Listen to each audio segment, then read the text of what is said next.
This 39 Dunedin News Bulletin proudly brought to you in association with Alex Campbell's Menswear.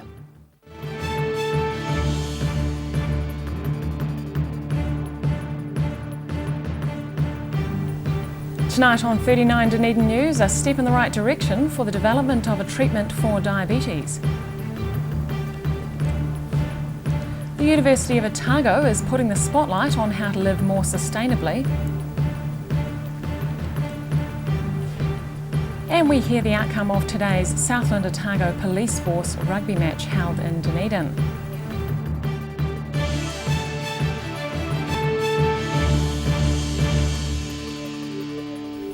Good evening, Dunedin. I'm Holly Buchanan. Local researchers are developing a treatment that could improve the lives of millions of diabetics. The University of Otago team has just received a $50,000 grant to continue the project, and that could make diabetes much more manageable. Within this laboratory, Dr. Phil Hayward is working on a groundbreaking treatment for diabetes. A decade of research has led Hayward and other Otago academics to the development of a nutraceutical, a medicinal compound derived from plants. As blood sugar rises and fat in the bloodstream rises, the body cells become less sensitive to insulin, and so we think in nature we found a compound that might prevent that from happening over time. So it might prevent the onset of diabetes, and it might be useful also in the treatment of diabetes once it's established. The nutraceutical is top secret, but its potential to improve the lives of millions of diabetics worldwide is being applauded, with the university's $50,000 proof of concept grant for 2015. We're anticipating a time frame of perhaps 3 to 5 years before there's a product widely available. In the meantime, we will have wanted to try it in volunteers to establish that it actually is effective before we go ahead to introduce a product. Hayward and his colleagues are excited about their research leading to a practical outcome, especially one that's got such significant ramifications. Diabetes is a massive problem worldwide. There are hundreds of millions of people suffering from this disorder, and it's on the rise. Its prevalence is increasing among all age groups, and so we feel that it's very important to focus immediately on means that may prevent this from being such a massive problem worldwide. They're hoping the nutraceutical can be produced cost effectively and made widely available as a therapeutic breakthrough for a growing global problem. Rosie Mannins, 39 Dunedin News. And deliberations are underway for the City Council's representation review. The Council's considering public feedback on a proposal to change the way councillors and community board members are elected. It's a mandatory process and could involve intervention by the Local Government Commission. An independent review team has recommended changes following community consultation. They suggest the current ward system be scrapped and councillors elected at large. They also recommend a reduction in the number of community board members. Councillors are expected to make a decision within the week, although that will be subject to appeal. Any changes must be in place before next year's local government elections. University of Otago students are taking a break from the books to try their hands at gardening. It's Sustainability Week on campus aimed at raising awareness of environmental and social issues. And for one group, it's a chance to show off the sustainable practices used year-round. Gathering up the fruits of their labour. Members of the Students for Environmental Action group are taking part in a garden working bee on campus. It's part of the university's annual Sustainability Week program.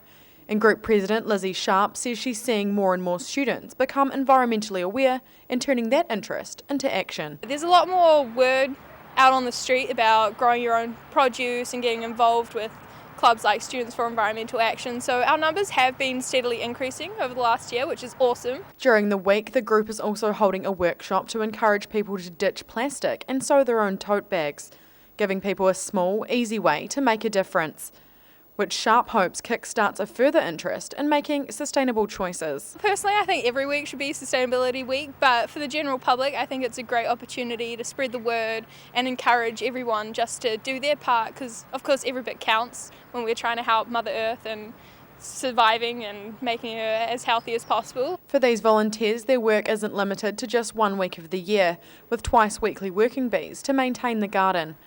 And with help from the Property Services Division at the University of Otago, as well as the Students' Association, Sharp says there's plenty of room for growth, with some brand new equipment on the way. The university is very helpful. OUSA will give us opportunities to apply for grants, which is super helpful when we need more tools and a shed, and we're going to get a tunnel house so we can grow tomatoes, which are a little bit more sensitive to the cold Dunedin weather. So yeah, they're really supportive, and if we even need help, they're there within a minute. So they're really helpful. Sharp says she's pleased to see the week inspiring and encouraging other students to live more sustainably. And although the event is just a week long, she's confident any lessons learned will be preserved. Ruby McAndrew, 39 Dunedin News. A terminally ill Dunedin man who raised thousands of dollars for charity has died. Wayne Biggs of Broad Bay was diagnosed with cancer early last year. He raised more than $15,000 for Leukaemia and Blood Cancer New Zealand. His largest fundraising event was a scooter ride around the South Island. The money is being put towards research scholarships in his name. The summer internships will allow young researchers to work on cancer treatments and cures. A funeral will be held on Saturday. Southland has claimed victory over Otago in the longest running police rugby fixture in the country. The match at Hancock Park ended 33-0 to the Southern visitors. But off the field, players from both teams are savouring the camaraderie. Local police have been playing their southern counterparts since 1961. It's the longest running police rugby fixture in New Zealand. And today the hosting Dunedin side had to hand it to their victors. Scoreboard didn't go away, but it's always good to have a hit out. The caliber's not up there, but the passion surely is. Invercargill's traditionally dominant in this sporting contest, the reigning champions taking the title for another year. And we've got quite a few guys that are playing Premier Rugby and Club Rugby throughout the year, so for them to come along, they're the ones that sort of hold the rest of us together who don't play much at all. But he says there's much more to the game than the final score. Well, the biggest thing for us is, in our job, it's all about teamwork. And you bring a team together like that today, and it just it brings the whole sort of station together, and not just the Invercargill station, it's all the outlying stations as well, up to Winton, Gore and Queenstown and that. And the same goes for the local side. Yeah, basically the history and the camaraderie is what brings us to play this game. Female officers from both regions also battled on the netball court, Dunedin winning 37-27. The netball fixture began 12 years ago and has only gone to the local side twice. But there's always next year. Rosie Mannins, 39 Dunedin News. And still to come on 39 Dunedin News, we meet the woman whose passion for family research has resulted in a publication, and we find out what's been damaging the Otago Museum Reserve. Oh, lifestyler can be anybody. We look at a lifestyler as someone who perhaps has been a farmer and is retiring into a smaller block. It could be someone who's working here in Dunedin and has a few acres at home. It could be mum and the kids with the pony on an acre. It's anyone that's got a little bit of land rather than just the quarter-acre section. Every reason, every season, we're proud to dress the region. Alex Campbell Menswear, it fits.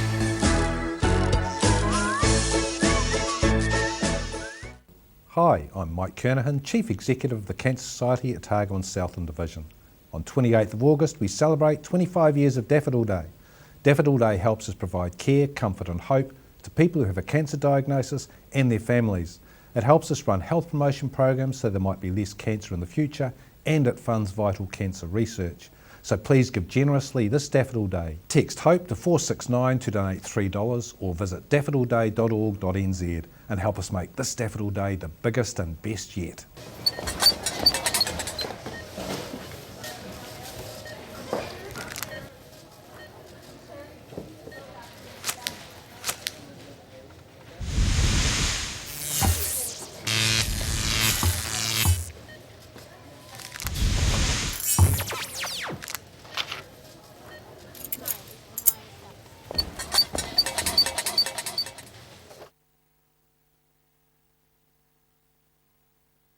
Active Furnishers Limited, home of quality service with superior product and an in-house design team who are always happy to advise and create an imaginative solution for you. Active Furnishers Limited, part of Dunedin's design history. Big Orange, for all your movies, records, books and games. Pre-loved needs and vinyl records, 45s, DVDs. A South Dunedin family-owned business for over 15 years. Check us out on Facebook, opposite Westpac on the sunny side of King Edward Street. Moving around the corner, overseas, Best Removals Otago Limited, specialists in household removals and business relocations, as well as packing materials, secure storage. Best Removals can do it all. 0800 266 834. Discover New Zealand's most innovative museum, Toitu Otago Settlers Museum. 14 stunning galleries, 3 distinct architectural styles, and 1 million intriguing stories are yours to discover at Toitu Otago Settlers Museum. Open daily next to Dunedin Railway Station and with free admission. Toitu Otago Settlers Museum. Hedges are something we almost take for granted. A good hedge needs regular maintenance to look its best and to add value and character to your property. For all your hedge care needs, call the team at SGC Services on 0800 783 453.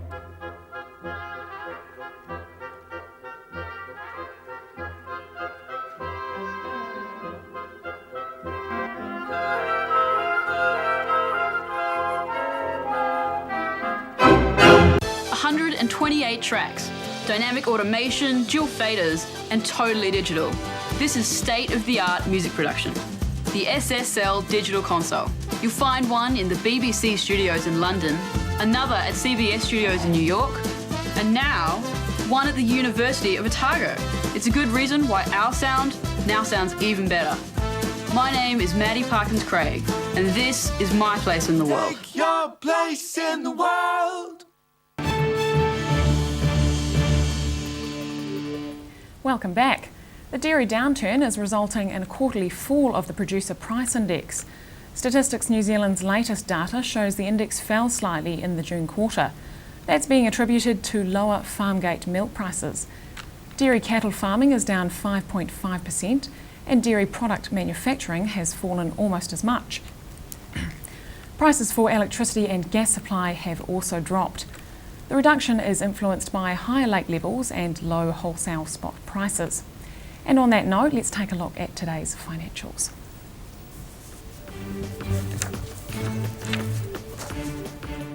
The NZX 50 is up 39 points and is now at 5,750.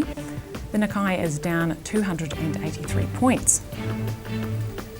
And to the exchange rates, the Kiwi dollar closed the day down against all the currencies we follow.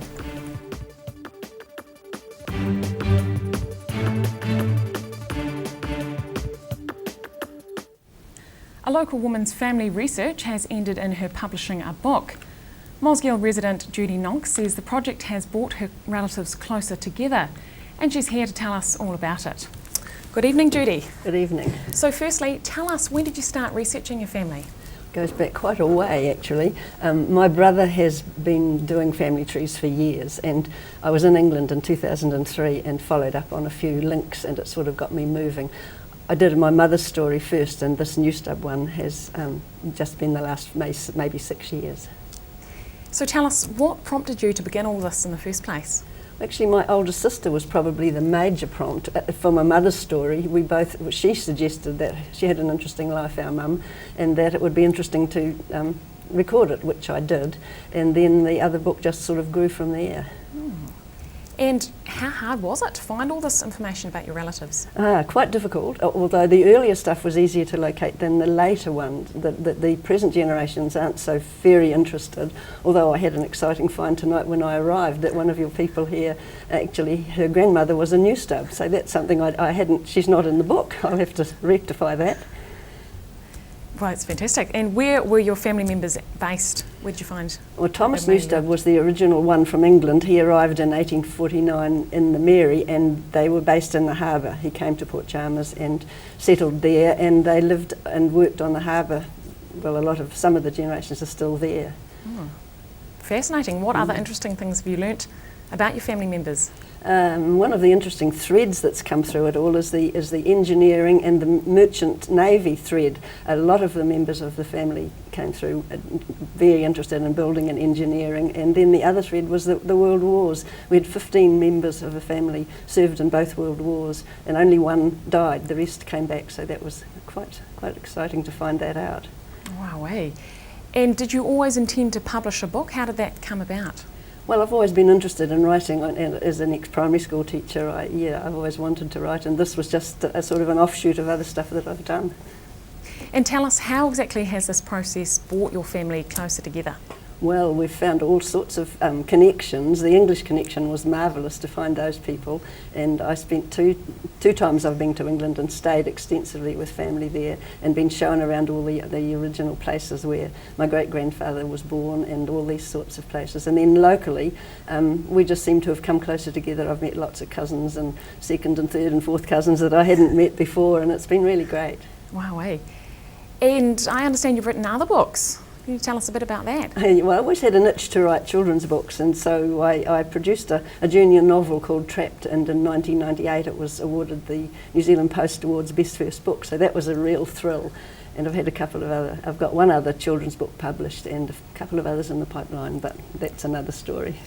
And what do you hope that readers will get out of this latest publication of yours? Well, I hope that the family will get a picture of where their roots are and where they come from, especially the present day ones, the young people. If the children will look at the family trees in there and trace their ancestors back, that will be exciting. But the wider public may also find that there's a lot of interest, especially in the first chapters, because it covers early shipping and dredging. My grandfather was very deeply involved with dredges. They built pontoons and dredges all around the country, so hopefully the wider public will find some interest there as well. Yeah.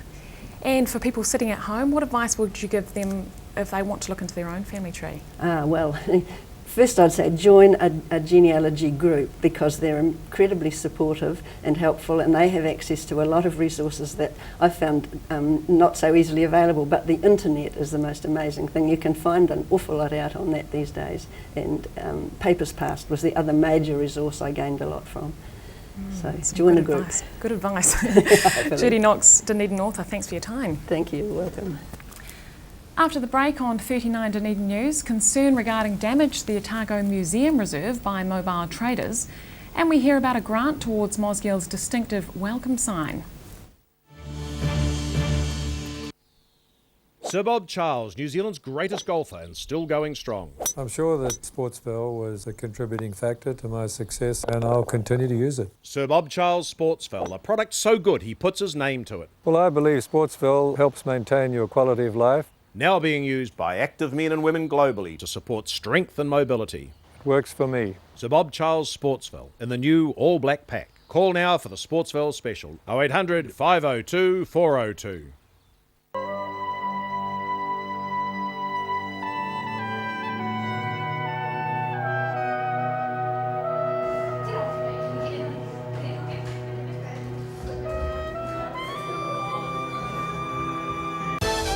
I understand now how economics can affect global warming. And I found out how grass growth in New Zealand affects Fashion Week in Milan. I can even tell you how smartphone technology affects the survival of mountain gorillas. Sorry. Because at the Otago Business School, it's not just about the world of business, it's how business affects the world. I'm Kim. Michaela. David. And this is our place in the world. Take your place in the world. Wake up time and another frantic day ahead for Haraway's Oat Singles. With 3 delicious flavours in each pack, they don't last long with this family. They're so convenient and tasty, and they're ready in seconds. Haraway's Oat Singles are the ideal breakfast or snack on the run for today's busy families. And there's a flavour to suit everyone. Beat the rush and make sure you get your favourite flavour. Haraway's Oat Singles. Try new Kiwi Favourites Caramel Variety Pack. Active Furnishers Limited, home of quality service with superior product and an in-house design team who are always happy to advise and create an imaginative solution for you. Active Furnishers Limited, part of Dunedin's design history. For 30 years, Southern Clams have harvested New Zealand littleneck clams in the coastal waters of Otago. Hand harvesting to order at the right place and time ensures perfection of every clam you eat. New Zealand littleneck clams, harvested for you by Southern Clams. Every reason, every season, we're proud to dress the region. Alex Campbell Menswear, it fits. Here's something else to look forward to sinking your teeth into every weekend with the Otago Daily Times, the Weekend Mix, your guide to what's hot in fashion, entertainment, food and more. New weekend magazine in your ODT. Pick up your copy this Saturday. Pregnant? Need to talk? 24 hours a day, 7 days a week. Pregnancy counselling services are here to help. It's free, it's confidential. Call us now on 0800 773 462.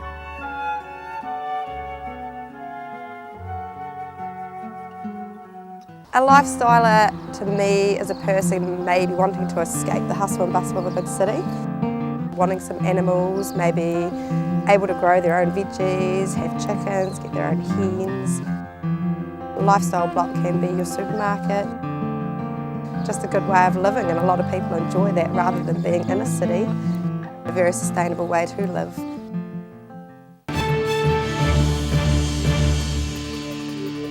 Welcome back. Mobile traders are being blamed for damaging the museum reserve. The City Council allows a handful of mobile traders to use the reserve under approved leases.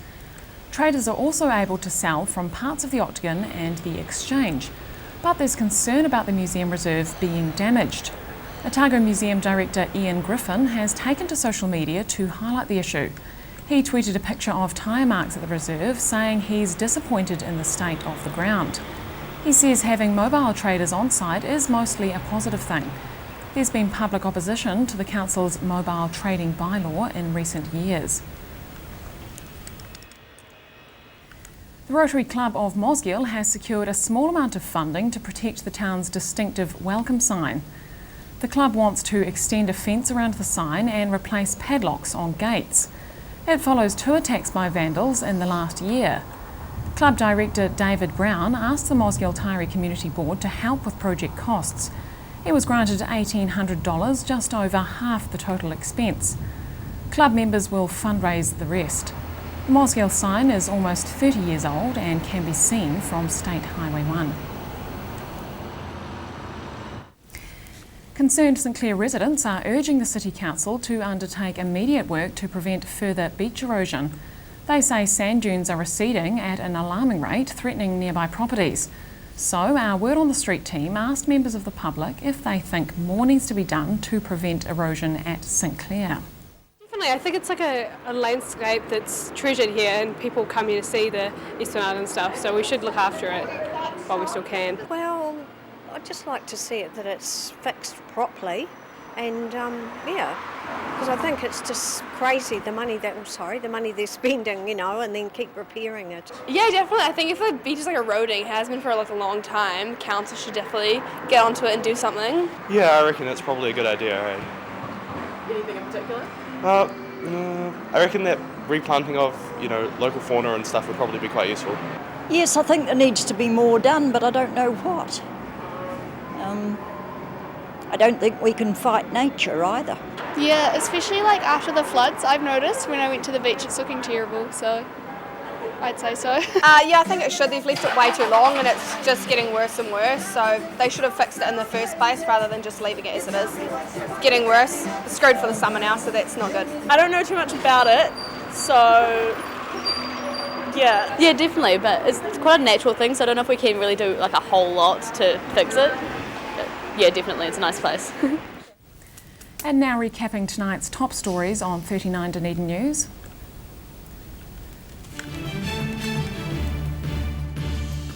Local researchers are developing a treatment for diabetes which could improve the lives of millions of people worldwide. University students are showcasing their sustainable practices for an environmentally themed week on campus. And the country's longest running police rugby fixture has ended in victory for Southland against the Otago side.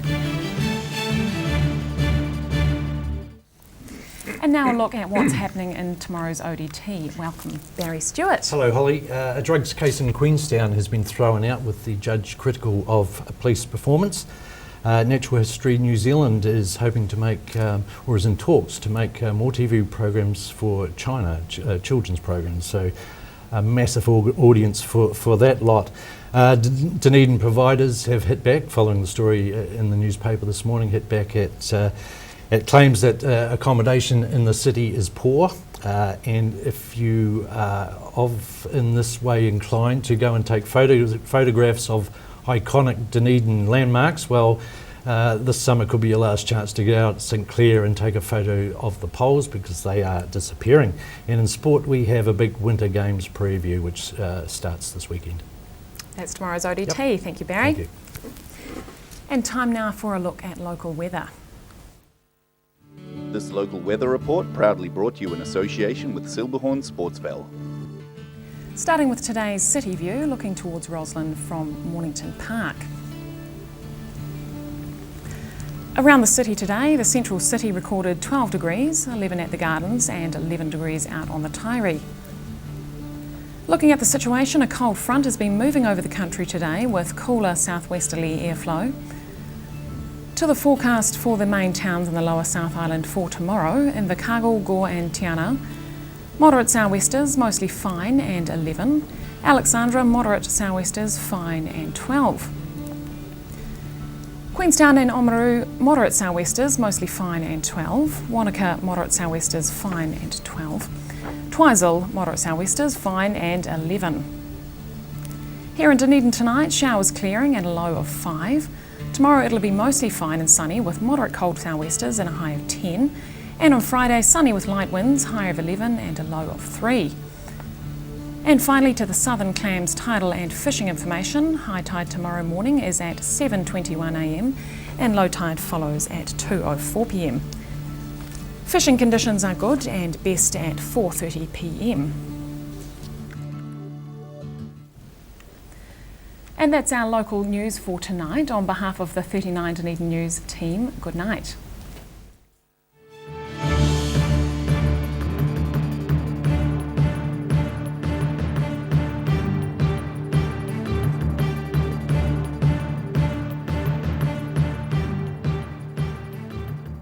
This 39 Dunedin News Bulletin proudly brought to you in association with Alex Campbell's Menswear. Supporting local content so you can see more of New Zealand on air.